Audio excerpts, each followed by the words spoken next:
Hello မင်္ဂလာပါအခု ID ရောက်နေရတော့ဒါမန္တလေးမြို့ပေါ့နော်ပလင်းဝင်းမှာရှိရခေမာတီဝန်ကျောင်းတိုက်အဟောင်းကြီးပေါ့နော်အဲ့ဒီနေရာကိုရောက်နေရပါဆိုတော့ဒီနေရာက Google မှာရှာကြည့်လို့ရှိရင်လားလောက Instagram spot ပေါ့နော်လောကဓာတ်ပုံရိုက်လို့အရန်လှတယ်အဲ့ဒါကြောင့် ID လေးဓာတ်ပုံရိုက်ချင်လို့လာတာပေါ့နော်ဒါပေမဲ့အပြင်မှာရောက်တဲ့ချိန်မှာဟိုထင်တာဓာတ်ပုံပြီးကြီးကြီးကျယ်ကျယ်ကြီးနဲ့အရန်လှနေတော့ဒါဒီ vlog လေးကိုလုပ်လိုက်တာပါအဲ့ဒါ ID နဲ့တူတူအထက်ကိုတက်ကြည့်မယ်လိုက်ခဲ့ပါဦးနော်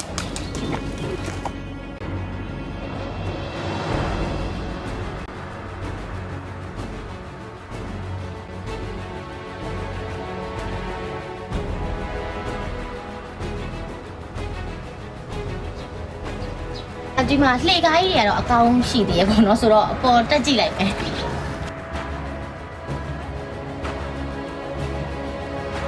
ုတ်ပလေတဲရရတော့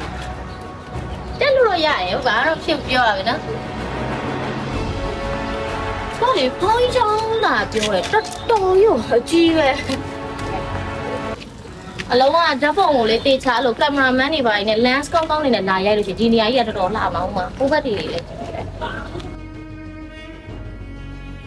ဒီလိုနေထွက်ချိန်လာတော့ပိုလှရသည်လားဟိုဘက်မှာအကြီးပဲကြာမယ်ကြောက်တယ်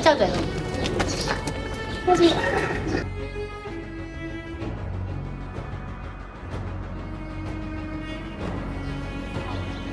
မအပေါ်မှာဆိုတော့တက်တာတဲ့နေတော့ကြံသေးရသည်လားသူကလေဒါကဝုန်းဝါတူလုံးဝပေါ့နော်ဒီဒုတိယကမ္ဘာစစ်တုန်းကဒီဘုံကျဲခံရပြီးတော့ပြက်စီးသွားတာလေတော်တော်နှမျိုးကိုကောင်းတယ်အကြီးပဲအကြောင်းကြီးအောင်လေဘယ်ခက်ကြည့်ရမှာလဲကျန်ခဲ့နေရတာတော်တော်ကြီးရောတောက်စီရတဲရစီရ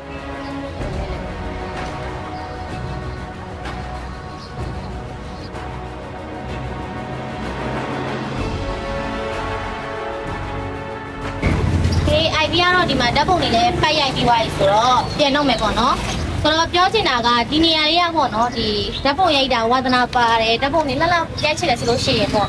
မန္တလေးရောက်လို့ရှိရင်ဒီနေရာလေးကိုတော့လာကြည့်တဲ့နေရာမှာပါတယ်ပေါ့နော်အရင်လဲလှပါတယ်ပြီးတော့ဒီမှာလဲဟိုအရင်တော့ကလက်ရလေးလဲလေ့လာလို့ရရပေါ့နော် idea ပြန်တော့မယ်တတာနောက် vlog မှာပြန်နေမယ်နော်